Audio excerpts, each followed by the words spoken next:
পাকিস্তানের একটা ভাই আছে, সেই ভাইও ভয় পায়। ভারতের বাঁধ, ভারতের নদী, ফারাক্কা ইত্যাদি অনেক কথা বলে। পাকিস্তানের একটি ভাই, তারাও অনেক কথা বলে। নীলাদ্রি বাবু, আমি আপনার কাছে যাব।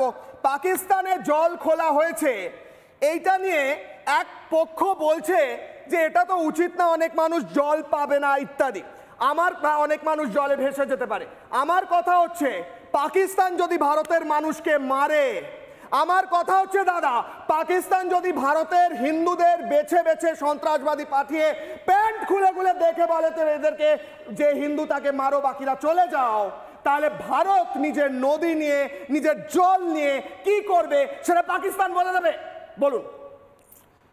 কিশোলয়, প্রথমেই বলি, আমি আগের দিনের শোতে, আপনার শোতে পাকিস্তানি সন্ত্রাসবাদীদের জানোয়ার বলায় বাংলার বহু বামের খুব গোঁসা হয়েছে। আমি তাদের কাছে করজোড়ে ক্ষমা চেয়ে নিচ্ছি। পাকিস্তানি সন্ত্রাসবাদীদের জানোয়ার বলতে জানোয়ারদের অপমান করা হয়, তাদের একমাত্র প্রেতাত্মা বলা যায়।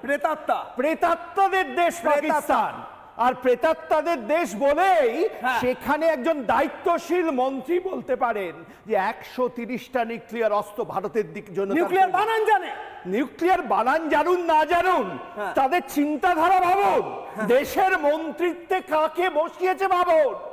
তারা প্রেতাত্মাদের দেশ। এটা অশিক্ষিত, অশিক্ষিতদের অপমান করবেন না, অশিক্ষিতদের অপমান করা হয় পাকিস্তানি বললে। প্রেতাত্মাদের দেশ। এই দেশ পৃথিবীতে যতদিন থাকবে ততদিন ভারতে সন্ত্রাসবাদ চলবে। এর একমাত্র রাস্তা হচ্ছে বিশ্বের মানচিত্র থেকে পাকিস্তানকে মুছে দেওয়া। এখন তো জল ছাড়তে শুরু করাই পাকিস্তান ঠক ঠক ঠক ঠক করে কাঁপছে। কালকে যখন ভারতের সেনাবাহিনী পাক অধিকৃত কাশ্মীরে ঢুকবে তখন কি অবস্থা হবে? কালকে যখন বালুচিস্তান স্বাধীনতা ঘোষণা করবে আর ভারত বালুচিস্তান দেবে তখন কি অবস্থা হবে?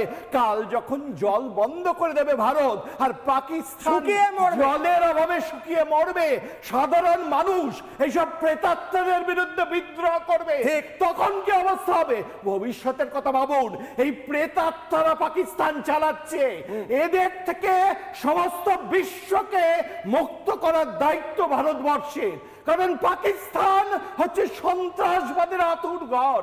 আজ ভারতে তারা সন্ত্রাসবাদ করছে। আপনি জানেন যে হামাস জঙ্গিরা আরেকটা প্রেতাত্মা, যারা ইসরায়েলে বসে আছে পাকিস্তানে,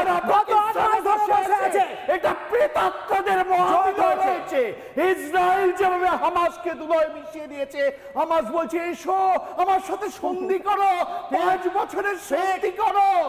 মার্কে ভারতের কাছে পায়ে ধরে পাকিস্তান ভবিষ্যতে এই হামাসপন্থী পাকিস্তান, হামাস আর পাকিস্তান এক হয়ে গেছে। আর বাংলাদেশও এক হয়েছে, বাংলাদেশেও দেখা গিয়েছে, বাংলাদেশও দেখা গিয়েছে। এই নেই, ওটা তো ওই চিংড়েদের দেশ। তোর ছাড়ুন তো, আমরা তো প্রেতাত্মাদের কথা বলছি, ওই চিংড়ে, ওই চিংড়েদের কথা আমি বলছি না। আর একটা এজেন্টকে পাঠিয়েছে প্রেতাত্মাদের এজেন্ট মোহাম্মদ ইউনুস, সে বিদেশ থেকে এসে বাংলাদেশের ওই চিংড়েদের কন্ট্রোল করছে।